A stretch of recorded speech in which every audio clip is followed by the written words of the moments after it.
Unity is strength. Lakshman Ram के सौतेले भाई थे, लेकिन फिर भी दोनों में इतना प्यार था कि उन्होंने वनवास भी साथ में झेला।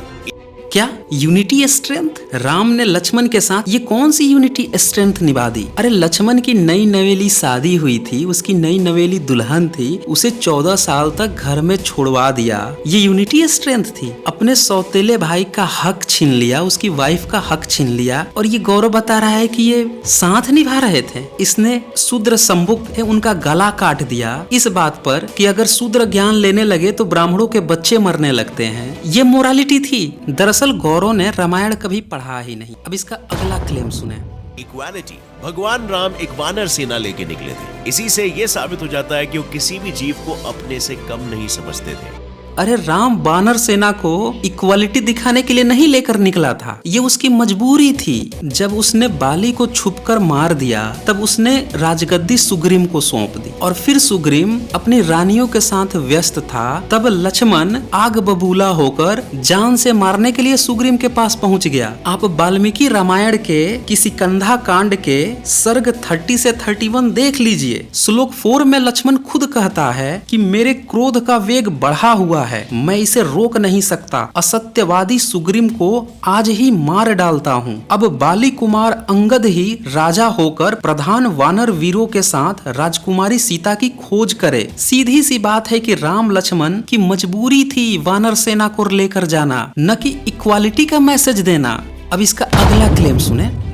Pride leads to loss of intelligence. भेजता है उसके पास। आप वाल्मीकि रामायण के अरण्य कांड के 3 और 4 श्लोक देख लीजिए। इसमें राम क्या कह रहा है? ये मेरे छोटे भाई श्रीमान लक्ष्मण बड़े सीलवान, देखने में प्रिय लगने वाले और बल पराक्रम से संपन्न हैं। इनके साथ स्त्री नहीं है, ये अपूर्व गुणों से संपन्न है। ये तरुण तो है ही, इनका रूप भी देखने में बड़ा मनोरम है। अतः इन्हें भार्या यानी पत्नी की चाह होगी तो ये ही तुम्हारे इस सुंदर रूप के योग्य पति होंगे। इस तरह झूठ बोल के। जन्म तारीख है 10 जनवरी 5114 BC। श्री राम चैत्र महीने के 9th तिथि पर पैदा हुए थे। वो भी दिन के वक्त, और उस वक्त अलग अलग प्लैनेट्स, स्टार्स और कॉन्स्टेलेशंस की क्या पोजीशंस थी, ये महर्षि वाल्मीकि ने रामायण के पहले कांड के 18th चैप्टर में मेंशन की है।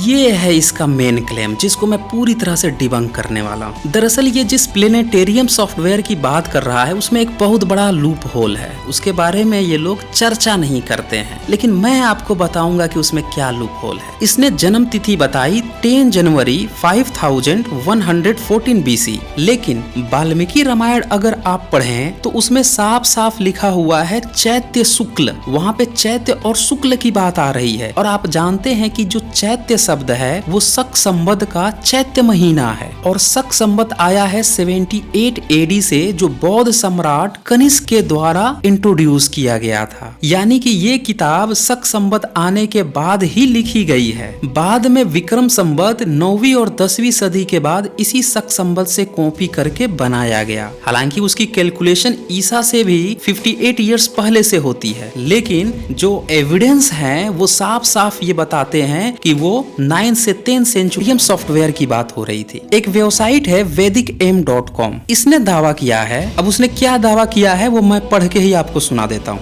जिस प्लेनेटेरियम गोल्ड सॉफ्टवेयर का प्रयोग किया गया है वह वास्तव में ईसा पूर्व 3000 से पहले का सही ग्रह गणित करने में सक्षम नहीं है। वस्तुतः 2013 ईस्वी, ये देखिए क्या लिख रहा है, वस्तुतः 2013 ईस्वी से पहले का ग्रह गणित करने हेतु यह सॉफ्टवेयर सक्षम ही नहीं है। इस गणना द्वारा प्राप्त ग्रह स्थिति में शनि वृश्चिक में था, उच्च तुला में नहीं था, चंद्रमा पुनर्वसु नक्षत्र में न होकर पुष्य के द्वितीय चरण में ही था, तथा तिथि भी अष्टमी थी। अब देखिए इतना बड़ा लूप होल है कि तिथि भी अष्टमी आ रही है, और जो 5 ग्रह उच्च स्थिति में होने चाहिए थे उसमें से एक उच्च स्थिति में भी नहीं है। नक्षत्र भी चेंज है। इसी में आगे लिखा हुआ है कि बाद में अन्य विशेषज्ञ द्वारा इजप्लिड 431 सॉफ्टवेयर द्वारा की गई सही गणना में तिथि तो 9वीं हो जाती है। देखिए अब तिथि अष्टमी 8वीं से 9वीं कर दी गई एक दूसरे सॉफ्टवेयर के द्वारा, परंतु शनि वृश्चिक में ही आता है, यानी जो शनि ग्रह है वो अभी भी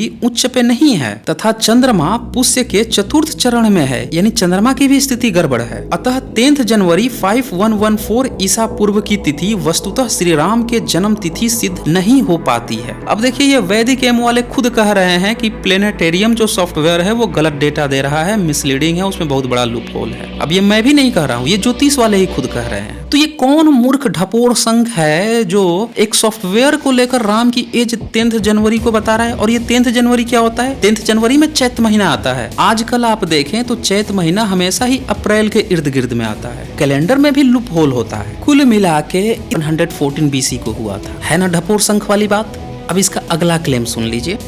जब institute of scientific research on Vedas ने इस एस्ट्रोनॉमिकल रेफरेंसेस को अमेरिका से खरीदे हुए प्लैनेटोरियम सॉफ्टवेयर में डालकर देखा, तब उन्हें यह पता चला कि प्लैनेट्स और स्टार्स की ऐसी पोजीशन 10 जनवरी 5114 BC के दोपहर के वक्त हुई थी। और इससे भी ज्यादा इंटरेस्टिंग बात क्या है आपको पता है कि इस डेट को जब लूनर कैलेंडर यानी हमारे भारतीय कैलेंडर में कन्वर्ट करके देखा गया, तब यह पता चला कि लूनर कैलेंडर के अनुसार ये डेट शुक्ल पक्षा के 9th डे पर आता है in the month of Chaitra, और वो भी बराबर 12 से 1 PM के बीच में। ऐसे ही एस्ट्रोनॉमिकल रेफरेंसेस राम के अन्य सौतेले भाई यानी लक्ष्मण, भरत और शत्रुघ्न के जन्म पर भी दिए गए हैं, जिन्हें अगर हम प्लैनेटोरियम सॉफ्टवेयर में डालते हैं तो राम के जन्म के कुछ सालों बाद ही इनकी भी टाइमलाइन सामने आती है। तो क्या कहा इनने? राम के सौतेले भाइयों का जन्म उसके कुछ वर्षों बाद? वे बेवकूफ हो गए हो क्या? खीर एक साथ खाया था। आप बालकांड के ही 16वें सर्ग को ध्यान से पढ़ लो, उसका 31 श्लोक गौरव तो बता रहा है कि कई वर्षों का अंतर आ रहा है प्लेनेटेरियम सॉफ्टवेयर से निकालने पर। देखिए यहीं पे पकड़ी गई इनकी चोरी। और जिस 18 चैप्टर में ग्रह नक्षत्र की बात कर रहा है, उसी के 11 से लेकर 15 श्लोक को ध्यान से देख लो। उसमें तो बोल रहा है कि राम आधे खीर से पैदा हुआ,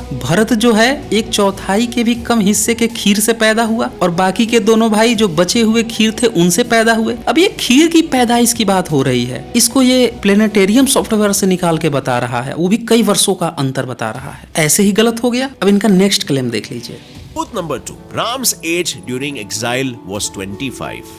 देखिए फिर इस बंदे ने एक बहुत बड़ा गफा, ये भी इसको प्लेनेटेरियम सॉफ्टवेयर से पता चला। आगे ये दशरथ का राशि ग्रह नक्षत्र बताने लगता है, जबकि एक बात आप जान लीजिए कि ये जितने भी ग्रह नक्षत्र और राशियां हैं ये गुप्त काल से पहले पाई ही नहीं गई हैं, और गुप्त काल में जिन लोगों के नाम पर बताई जाती हैं उन लोगों के आज तक कोई सबूत नहीं मिले हैं। फिर भी बहरहाल हम एक पल के लिए मान लें कि आर्यभट्ट नाम का कोई बंदा था, वरामिहिर नाम का कोई बंदा था, तो इनके नाम पर ग्रह नक्षत्र की बातें आती है। तो क्या इस समय बैठकर रामायण लिखा जा रहा था? और उस समय की जो लिपि है वो तो ब्रिटिश काल तक पढ़ी ही नहीं जा सकी, यानी कि ये कुल मिला के जब देवनागरी लिपि आई है 1000 ईयर्स के अंदर, उस समय लिखी गई है। तो उस समय जो बंदा लिख रहा था, जिसको गुप्त काल की लिपि तक नहीं पढ़ने आ रही थी, वो बंदा आज से लाखों साल पहले की बात कैसे उसे पता चल गई? कौन सी गप हाँक रहे हो यहाँ पे? एक बात आप क्लियरली जान लीजिए, जब से ग्रीक भारत में आने लगे हैं तभी से भारत में ग्रह नक्षत्र राशियों का कंसेप्ट आना शुरू हुआ है। यानी ये कहानी भी काफी बाद में रची बुनी गई है, और उसके आधार पर ये रिवर्स बैक जा रहे हैं, टाइम ट्रेवलिंग करके पहुंचा दे रहे हैं कि राम का जन्म हजारों साल पहले हुआ और लाखों साल पहले हुआ। अब इसका अगला क्लेम सुने। सबूत नंबर 3, राम सेतु आज से 7000 साल पहले बनाया गया था, यानी तकरीबन 5000 BC के अराउंड।